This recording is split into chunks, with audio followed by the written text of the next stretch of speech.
ನೂತನ ಸಿಎಂ ಆಗಿ ಡಿ.ಕೆ. ಶಿವಕುಮಾರ್ ಅವರು ಪ್ರಮಾಣ ವಚನವನ್ನು ಸ್ವೀಕಾರ ಮಾಡಲಿದ್ದಾರೆ. ಹೀಗಾಗಿ ಸಾಕಷ್ಟು ಚಟುವಟಿಕೆಗಳು ಗರಿಗೆದರಿರ್ತಕ್ಕಂಥದ್ದು. ಅದರಲ್ಲೂ ಆಪ್ತರು, ಕುಟುಂಬಸ್ಥರು ಕೂಡ ಸಾಕಷ್ಟು ಉತ್ಸಾಹದಿಂದ ಪ್ರಮಾಣ ವಚನ ಸ್ವೀಕಾರ ಕಾರ್ಯಕ್ರಮಕ್ಕೆ ಕ್ಷಣಗಣನೆ ಆರಂಭವಾಗಿರ್ತಕ್ಕಂಥ ಸಂದರ್ಭದಲ್ಲಿ ಉತ್ಸಾಹವನ್ನು ವ್ಯಕ್ತಪಡಿಸ್ತಾ ಇದ್ದಾರೆ. ನಮ್ಮ ಜೊತೆಗೆ ಡಿ.ಕೆ. ಶಿವಕುಮಾರ್ ಅವರ ಸಹೋದರ ಸಂಬಂಧಿ ಶಾಸಕರು ಆಗಿರ್ತಕ್ಕಂಥ ಕುಣಿಗಲ್ ರಂಗನಾಥ್ ಅವರು ಇದ್ದಾರೆ. ಅವ್ರನ್ನ ಮಾತಾಡ್ಸೋಣ. ಸರ್, ತಾವು ಸಂಬಂಧಿಗಳು ಜೊತೆಗೆ ಶಾಸಕರು ಸಾಕಷ್ಟು ಆಕಾಂಕ್ಷೆಯನ್ನು ಇಟ್ಕೊಂಡಿದ್ರಿ, ಡಿ.ಕೆ. ಶಿವಕುಮಾರ್ ಅವರು ಸಿಎಂ ಆಗಬೇಕು ಅನ್ನೋದು ಆ ಕ್ಷಣ ಹತ್ತಿರ ಬಂದಿದೆ. ಯಾವ ರೀತಿಯಾಗಿ ನೋಡ್ತಾ ಇದ್ರಿ ಅಂತ? ಭಾಳ ಸಲ ನಮ್ಮ ಪ್ರಾಚೀನ ವ್ಯಾಖ್ಯಾನ ಮಾಡೋಂಥ ವಿಚಾರದಲ್ಲಿ ಕತ್ಲಲ್ಲಿ ದಾರಿಲಿ ನಡಿಬೋದು, ಕನಸಿಲ್ದಲ್ಲ ದಾರಿಲಿ ನಡೀಲಿಕ್ಕೆ ಆಗೋದು ಅನ್ನೋದನ್ನು ಹಿಂದೆ ಹಿರಿಕರು ಹೇಳ್ತಿದ್ರು. ಅದರಂತೆ ಇವತ್ತು ನಮ್ಮ ನಾಯಕರಾದಂಥ ಡಿ.ಕೆ. ಶಿವಕುಮಾರ್ ಸಾಹೇಬರು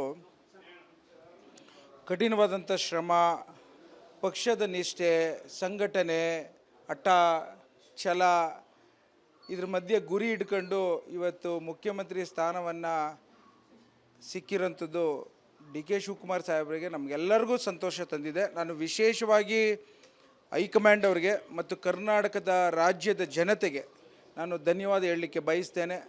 ನಮ್ಮೆಲ್ಲರ ಕನಸು ಇವತ್ತು ನನಸಾಗಿದೆ. ನಮ್ಮ ನಾಯಕರಾದಂಥ ಡಿ.ಕೆ. ಶಿವಕುಮಾರ್ ಸಾಹೇಬ್ರವರ ಮುಂದಾಳತ್ವದಲ್ಲಿ ಕರ್ನಾಟಕದ ಜನತೆಗೆ ಒಂದು ವಿಶೇಷವಾದಂಥ ಒಂದು ನಿರ್ವಹಣಾ ವ್ಯವಸ್ಥೆಯ ಸರ್ಕಾರವನ್ನು ಕೊಡ್ತೇವೆ ಅನ್ನೋದನ್ನು ಹೇಳಬಲ್ಲೆ. ನಾನು ಪ್ರಮಾಣವಚನ ಕಾರ್ಯಕ್ರಮ ಹೇಗಿರುತ್ತೆ ಸರ್? ಎಷ್ಟು ಜನ ಮಂತ್ರಿಗಳಾಗಬಹುದು ಮೊದಲ ಹಂತದಲ್ಲಿ ಅಂತ? ಪುನಃ ಅದನ್ನೇ ಕೇಳ್ತೀರಿ. ನನಗೂ ಅದಕ್ಕೂ ಸಂಬಂಧ ಇಲ್ಲ. ನನಗೆ ನಮ್ಮ ನಾಯಕರಾದಂಥ ಡಿ.ಕೆ. ಶಿವಕುಮಾರ್ ಸಾಹೇಬರು ಮುಖ್ಯಮಂತ್ರಿಯಾಗಿ ಅವರ ನೇತೃತ್ವದಲ್ಲಿ ಮುಂದಿನ ನಾಳೆ ಪ್ರಮಾಣ ವಚನವನ್ನು 4 ಗಂಟೆ 5 ನಿಮಿಷಕ್ಕೆ ಮಾಡ್ತಾ ಇದ್ದಾರೆ. ಸೊ ಹಾಗಾಗಿ ಹೈಕಮಾಂಡ್ ಅವರು ನಿರ್ಧಾರ ತೆಗೆದುಕೊತಾರೆ. ಅದೆಲ್ಲ ಅವ್ರಿಗೆ ವರಿಷ್ಠರು ತೆಗೆದುಕೊಂಡಂಥ ನಿರ್ಧಾರಕ್ಕೆ ನಾವೆಲ್ಲ ಮೂಗು ತೂರಿಸ್ಬಾರ್ದು. ಸೊ ಹಾಗಾಗಿ ಆ ವಿಚಾರದಲ್ಲಿ ನೀವು ಹೈಕಮಾಂಡ್ ಅವ್ರನ್ನ ಮತ್ತು ಮುಖ್ಯಮಂತ್ರಿ ಸಾಹೇಬ್ರನ್ನ ಮತ್ತು ಸಿದ್ದರಾಮಯ್ಯ ಸಾಹೇಬ್ರನ್ನ ಕೇಳಬೇಕು. ಬಹಳ ಪ್ರಮುಖವಾಗಿ ಪ್ರಮಾಣ ವಚನ ಸ್ವೀಕಾರದ ನಂತರ ಮೊದಲ ಕ್ಯಾಬಿನೆಟ್ ಬಹಳ ಇಂಪಾರ್ಟೆಂಟ್ ಆಗುತ್ತೆ. ಯಾವ ನಿರ್ಧಾರಗಳು ಮೊದಲ ಕ್ಯಾಬಿನೆಟ್ನಲ್ಲಿ ಸಾಹೇಬ್ರ ಕಡೆಯಿಂದ ಆಗ್ಬೋದು ಅಂತ? ಇವತ್ತು ಎಲ್ಲ ನನ್ನ ಕರ್ನಾಟಕ ಜನತೆಗೆ ಬೇಕಾಗಿರೋಂಥದ್ದು ಆರೋಗ್ಯದ ರಕ್ಷಣೆ ಮತ್ತು ವಿದ್ಯಾಭ್ಯಾಸ, ಎಜುಕೇಷನ್ ಮತ್ತು ಯಂಗ್ಸ್ಟರ್ಸ್ಗಳಿಗೆ ಜಾಬ್ ಕ್ರಿಯೇಷನ್. ಅದ್ರ ಜೊತೆಗೆ ನಾವೇನು ಮಹಿಳೆಯರಿಗೆ ಗೃಹಲಕ್ಷ್ಮಿ ಕೊಡ್ತಾ ಇದ್ದೇವೆ ಅದನ್ನು ಅತಿ ಹೆಚ್ಚಿನ ರೀತಿ ಎಲ್ಲರಿಗೂ ತಲುಪುವಂಥ ಒಂದು ಪ್ರಯತ್ನ ಏನು ನಾವು ಮಾಡ್ತಾ ಇದ್ದೇವೆ, ಹೆಚ್ಚಿನ ರೀತಿಯಲ್ಲಿ ಆಗಬೇಕು ಅನ್ನೋದು ಇಷ್ಟು ನಮ್ಮ ಸರ್ಕಾರದಿಂದ ನಿರೀಕ್ಷೆ ಪಡೋಂಥದ್ದನ್ನು ಹೇಳಬಲ್ಲೆ ನಾನು. ನಾಳೆ ಪ್ರಮುಖದ ನಿರ್ಧಾರ ಆಗುತ್ತೆ ಹಾಗಿದ್ರೆ ಸರ್? ನಾಳೆ ಆಗುತ್ತೋ ಇಲ್ಲ 1 ವಾರ ಆಗುತ್ತೋ 1 ತಿಂಗಳಾಗುತ್ತೋ, ಅದಕ್ಕೆ ಭಾಳಷ್ಟು ಕಠಿಣವಾದಂಥ ಚಿಂತನೆ ಮಾಡಬೇಕು, ಪ್ಲ್ಯಾನ್ ಮಾಡಬೇಕು. ಅರ್ಜೆಂಟಾಗಿ ಮಾಡೋಂಥದ್ದು ಏನಿಲ್ಲ. ಇದೆಲ್ಲನೂ ನಾವು ಇವಾಗ ಗೃಹಲಕ್ಷ್ಮಿ ಕೊಡಬೇಕಾದ್ರೆ ಅದು 6 ತಿಂಗಳಿಂದ ನಡೆದಿದ್ದಂಥ ಮಾತುಕತೆ. ಇವತ್ತಿನ ದಿನ 5 ಗ್ಯಾರಂಟಿ ಕಾರ್ಯಕ್ರಮ ಕೊಡಬೇಕಾದ್ರೆ ಭಾಳಷ್ಟು ಚಿಂತನೆ ಮಾಡಿರೋಂಥದ್ದು. ಅದೇ ರೀತಿ ನಮ್ಮ ಕರ್ನಾಟಕದ ರೈತರಿಗೆ ವಿಶೇಷವಾಗಿ ಆರೋಗ್ಯದ ರಕ್ಷಣೆ ನಾನೊಬ್ಬ ವೈದ್ಯನಾಗಿ ಕೇಳ್ತೇನೆ. ಅದನ್ನು ನಿರೀಕ್ಷೆ ಪಟ್ಕೊಂಡು ನಾವುಗಳೆಲ್ಲ ಅದಕ್ಕೆ ಸಹಕಾರ ಕೊಟ್ಟು ನಮ್ಮ ಚಿಂತನೆಗಳನ್ನೆಲ್ಲ ನಮ್ಮ ಚಿಂತನೆ ವಿಚಾರಗಳನ್ನು ನಮ್ಮ ಸರ್ಕಾರಕ್ಕೆ ಯಾವ ರೀತಿ ಮಾಡಬೇಕು ಅನ್ನೋದನ್ನು ಕೊಟ್ಟ ನಂತರ ದೀರ್ಘವಾದ ಚರ್ಚೆ ಮಾಡಿ ಇವತ್ತು ರೈತರಿಗೆ ವಿಶೇಷವಾಗಿ ಆರೋಗ್ಯದ ರಕ್ಷಾ ಕವಚವನ್ನು ಕೊಡೋದು ಒಂದರ ಜೊತೆಗೆ ರೈತರ ಮಕ್ಕಳಿಗೆ ಅಂತಾರಾಷ್ಟ್ರೀಯ ಮಟ್ಟದ ವಿದ್ಯಾಭ್ಯಾಸವನ್ನು ಕೊಡಬೇಕು ಅನ್ನೋದು ಎರಡನೇದಾದರೆ, ನಮ್ಮ ಕರ್ನಾಟಕ ರಾಜ್ಯದ ಯುವಕರಿಗೆ ಜಾಬ್ ಕ್ರಿಯೇಷನ್, ಉದ್ಯೋಗ ಸೃಷ್ಟಿ ಮಾಡೋಂಥದ್ದು ವಿಶೇಷವಾಗಿ ದೊಡ್ಡ ಸವಾಲಾಗಿರೋಂಥದ್ದನ್ನು ಮಾಡಬೇಕು ಅನ್ನೋದು ನಾನು ನಿರೀಕ್ಷೆ ಪಡ್ತೇನೆ. ಇದನ್ನು ಡಿ.ಕೆ. ಶಿವಕುಮಾರ್ ಅವ್ರ ಗಮನಕ್ಕೆ ನೀವು ಏನಾದ್ರು ತಂದಿದ್ರಾ ಸಿಕ್ಕಂಥ ಸಂದರ್ಭದಲ್ಲಿ, ಮಾತನಾಡ್ತಕ್ಕಂಥ ಸಂದರ್ಭದಲ್ಲಿ ಈ ಥರದ ವಿಚಾರಗಳನ್ನೆಲ್ಲ? ಈಗ ಡಿ.ಕೆ. ಶಿವಕುಮಾರ್ ಸಾಹೇಬ್ರಿಗೆ ನಾವುಗಳು ಭಾಳಷ್ಟು ಬಾರಿ ಚರ್ಚೆ ಮಾಡ್ತಿರೋಂಥ ಸಂದರ್ಭದಲ್ಲಿ ಅವರ ವಿಷನ್ ಕೇಳಿದ್ರೆ ನನಗೆ ಎಷ್ಟೊಂದು ಸಲ ಉತ್ಸಾಹ ಬರೋದು, ನಮಗೆ ವೈಬ್ರೇಷನ್ಸು. ಇವತ್ತು ಪಾವಗಡದ್ದು ಬಿಗ್ಗೆಸ್ಟ್ ಏಷ್ಯನ್ ಸೋಲಾರ್ ಪಾರ್ಕ್ ಮಾಡಬೇಕಾದ್ರೆ ನಾನು ಹಿಂದೆ ಮೋದಿಯವರು ಯಮುನಾ ರಿವರ್ ಮೇಲೆ 500 ಮೆಗಾವ್ಯಾಟು 0.5 ಮೆಗಾವ್ಯಾಟು ಅದು ಮಾಡಿರೋದು ದೊಡ್ಡದು ವಿಚಾರ ಅಂತಿದ್ರು. ಸೋಲಾರ್ ಪಾರ್ಕು ರೈತರುಗಳು 10,000ದಿಂದ 20,000 ಕುಟುಂಬದ ರೈತರಿಗೆ 20,000 ಎಕರೆಗಳನ್ನು ಯಾವುದೇ ರೀತಿ ತೊಂದರೆ ಆಗದಲೆ ಅವ್ರಿಗೂ ಸಹ ಉದ್ಯಮ ಕೊಟ್ಟಂಗೆ ಆಗಲಿ ಅಂತೇಳಿ ಅವತ್ತು ಅಷ್ಟೆಲ್ಲ ಗೊಂದಲ ಇದ್ದಂಥ ಒಂದು ವಿಶೇಷವಾದಂಥ ಸವಾಲನ್ನು ಎದುರಿಸ್ಕೊಂಡು ಒಂದು ದಿನದಲ್ಲಿ ಆ ಬಿಗ್ಗೆಸ್ಟ್ ಸೋಲಾರ್ ಏಷ್ಯನ್ ಪಾರ್ಕ್ ಇವತ್ತು 2,000 ಮೆಗಾವ್ಯಾಟು ಇವತ್ತು ಸರ್ಪ್ಲಸ್ ಆಗಿದೆ ಎನರ್ಜಿ ಅಂದರೆ ಅವತ್ತು ಏನು ಪವರ್ ಮಿನಿಸ್ಟರ್ ಆದಂಥ ಡಿ ಕೆ ಶಿವಕುಮಾರ್ ಸಾಹೇಬರು ತೆಗೆದುಕೊಂಡಂಥ ನಿರ್ಧಾರ ಎದುರುಗಡೆ ಕಾಣಿಸ್ತಾ ಇದೆ. ಅದರಂತೆ ಇವತ್ತು ಮೇಕೆದಾಟು ನನಗೆ ಗೊತ್ತಂತೆ ಮೇಕೆದಾಟು ಡಿ ಕೆ ಶಿವಕುಮಾರ್ ಸಾಹೇಬ್ರ ಕನಸಿನ ಕೂಸು.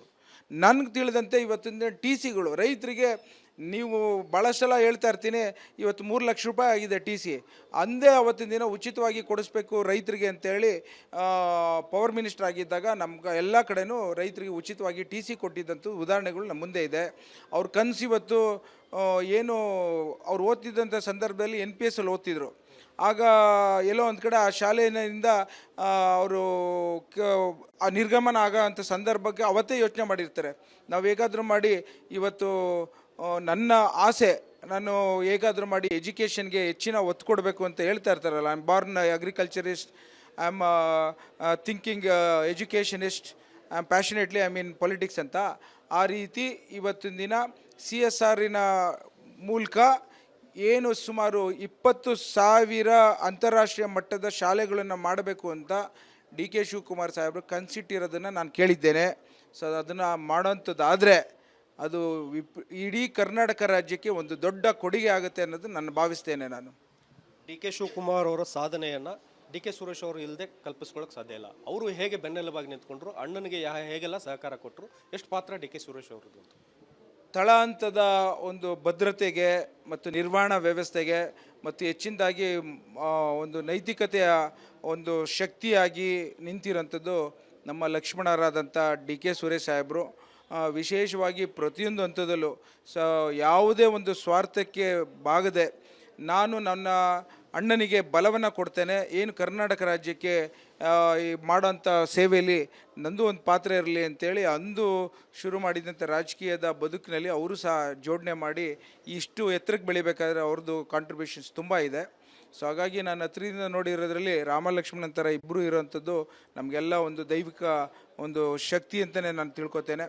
ಅದರಲ್ಲಿ ಇವತ್ತು ಡಿ ಕೆ ಸುರೇಶ್ ಸಾಹೇಬ್ರವರ ಪಾತ್ರ ಒಂದು ಎರಡರಲ್ಲಿ ಅಳೆಯೋಕ್ಕಾಗೋದಿಲ್ಲ. ವಿಶೇಷವಾಗಿ ಯಾವಾಗಲೂ ಹೇಳ್ತಿರ್ತಾರೆ ಡಿ ಕೆ ಶಿವಕುಮಾರ್ ಸಾಹೇಬರು, ಡಿ ಕೆ ಸುರೇಶ್ ನನ್ನ ಮಗನಿದ್ದಂಗೆ ಮೊದಲನೇ ಮಗ ಅಂತ. ಸೊ ಅದರಂತೆ ಅವರು ಸಹ ಎಲ್ಲ ರೀತಿಯಲ್ಲೂ ಬೆಳವಣಿಗೆಗೆ ಪಾತ್ರಧಾರಿಯಾಗಿದ್ದಾರೆ ಅಂತ ಹೇಳಬಲ್ಲೆ ನಾನು. ಹತ್ತಿರದ ನೋಟದಿಂದ ಹೇಳಬಲ್ಲೆ ನಾನು. ಇನ್ನೊಂದು ಬಹಳ ಪ್ರಮುಖವಾಗಿ ಸರ್, ತಮ್ಮ ಕನಸನ್ನು ಈಡೇರಿಸ್ಕೊಳ್ಳೋದಕ್ಕೆ ಎಲ್ಲಿಯೂ ಕೂಡ ಭಿನ್ನಮತೀಯ ಚಟುವಟಿಕೆಗಾಗಲಿ ಮತ್ತೊಂದು ಯಾವುದನ್ನು ಕೂಡ ಡಿ ಕೆ ಶಿವಕುಮಾರ್ ಅವರು ಮಾಡಲಿಲ್ಲ. ಹೈಕಮಾಂಡ್ ಕೊಟ್ಟ ಮಾತಿನಂತೆ ನಡೆದುಕೊಂಡಿದೆ. ತಾವುಗಳು ಕೂಡ ಯಾವುದೇ ಚಕಾರನೂ ಎತ್ತಲಿಲ್ಲ. ದುಡಿದ ದುಡಿಮೆಗೆ ಕೂಲಿ ಬೇಕು ಅನ್ನುವಂಥ ಮಾತುಗಳನ್ನ ಹೇಳಿದ್ರಿ. ಅದೆಲ್ಲವೂ ಕೂಡ ಈಗ ಆಗ್ತಾ ಇರ್ತಕ್ಕಂಥದ್ದು. ಮುಂದಿನ ಹಂತಗಳಲ್ಲಿ ಇದೇ ಥರ ಹೈಕಮಾಂಡ್ ಡಿ ಕೆ ಶಿವಕುಮಾರ್ ಅವರಿಗೆ ಸಹಕಾರ ಕೊಡುತ್ತೆ ಅಂತ. ಇದೊಂದು ನಾನು ಎಲ್ಲರಿಗೂ ಹೇಳಬೇಕು ಅಂತ ಭಾಳ ಸಲ ನಮ್ಮ ಕಾರ್ಯಕರ್ತರುಗಳ ಹತ್ರ ನಾನು ಮೀಟಿಂಗ್ ಮಾಡ್ಬೇಕಾದ್ರೆ ಹೇಳ್ತಿರ್ತೀನಿ. ಡಿ ಕೆ ಶಿವಕುಮಾರ್ ಸಾಹೇಬರು ಕೆಲವು ಟೈಮಲ್ಲಿ ನಾವುಗಳು ಕಾರ್ಯಕರ್ತರುಗಳು ನಾವೆಲ್ಲ MLAsಗಳು ಫ್ರಸ್ಟ್ರೇಷನ್ಗೆ ಹೋದಾಗ ಅವರೊಂದು ಮಾತು ಹೇಳೋರು, ಪಾರ್ಟಿ ನಮ್ಮ ತಾಯಿ ಇದ್ದಂಗೆ, ತಾಯಿಯ ಒಂದು ಗರ್ಭದ ಒಂದು ಶಕ್ತಿ ಇದೆಯಲ್ಲ ಅದು ದೈವಶಕ್ತಿ ಇದ್ದಂಗೆ, ನಾವು ಯಾವತ್ತೂ ಅದನ್ನು ಎಷ್ಟೇ ಕಷ್ಟ ಬಂದ್ರೂ ಮರಿಕೂಡ್ದು ಅನ್ನೋದ ಬುದ್ಧಿವಾದನ ಯಾವಾಗಲೂ ಹೇಳೋರು. ಸೊ ಹಾಗಾಗಿ ಲಾಯಲ್ಟಿಗೆ, ನಿಷ್ಠೆಗೆ ಇಡೀ ಭಾರತ ದೇಶದಲ್ಲಿ ರಾಜಕೀಯದ ಒಂದು ಹಲವಾರು ನಿದರ್ಶನಗಳಲ್ಲಿ ನೋಡಿದ್ದೀರ ಯಾವ ರೀತಿ ಒಬ್ರಿಗೊಬ್ರಿಗೆ ಕೈ ಕೊಡೋಂಥದ್ದು.